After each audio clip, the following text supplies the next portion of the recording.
সবার সাথে ওর পরিচয় করিয়ে দিয়ে আমি ওকে আমার রুমে নিয়ে আসি। আমি বললাম এক কাজ করো, তুমি ফ্রেশ হয়ে নাও, তারপর কথা বলছি। সুজন বলল ওকে গুরু। সুজন ফ্রেশ হতে ওয়াশরুমের দিকে এগোলে একজন এসে আমাদের দুজনকে নিচে যেতে বলে। আমি সুজনকে নিয়ে নিচে চলে যাই। সবাই খাবার খাচ্ছি। কিছুক্ষণ পর ইসি এসে একটা চেয়ার টেনে বসে পড়ে। সবাই চুপচাপ খাবার খেয়ে চলেছে। হঠাৎ ভাইয়া বলে, তা মিস্টার সুজন তুমি কি করো? ভাইয়ার কথাটা শুনে ইসি ঘাড় উঁচু করে সুজনের দিকে তাকায়, ভ্রুযোগল কুচকে বোঝার চেষ্টা করছে ছেলেটা আসলে কে।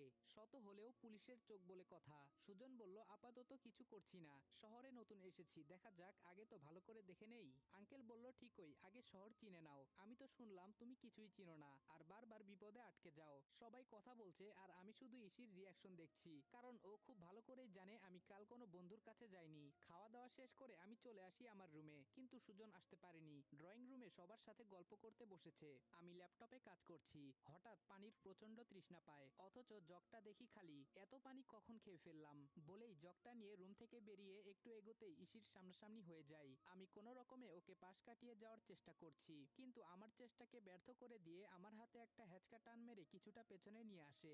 জায়গাটা আমার আর ভাইয়ার রুমের মাঝামাঝি অংশে খালি জায়গা। ইসি দেওয়ালের সাথে আমার হাত চেপে ধরে আছে। যদিও ও প্রচন্ড জোরে চেপে ধরেছে, তবুও আমি চাইলে নিজেকে ছাড়িয়ে নিতে পারি, কিন্তু ইচ্ছে করছে না। আমি বললাম কি করছেনটা কি আপনি? ইসি বলল একদম চুপ, সোজা হয়ে দাঁড়ান। আমি বললাম মানে?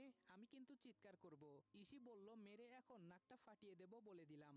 ড্রামাটা আপাতত আমার সামনে করা বন্ধ করুন। আমি বললাম কিসের কথা বলছেন আপনি? ইসি বলল জাস্ট স্টপ দিস। কে আপনি? কেন নিজের পরিচয় লুকাচ্ছেন? আমি বললাম ম্যাডাম আমি বুঝতে পারছি না আপনি কি সব বলছেন। ইসি বলল আমার পরিবারের মানুষগুলোকে সহজ সরল পেয়ে আপনি তাদের বোকা বানাচ্ছেন, তাদের ইমোশনটাকে কাজে লাগিয়ে নিজের কাজ করে নিচ্ছেন। আমি বললাম কিসের ইমোশন? ইসি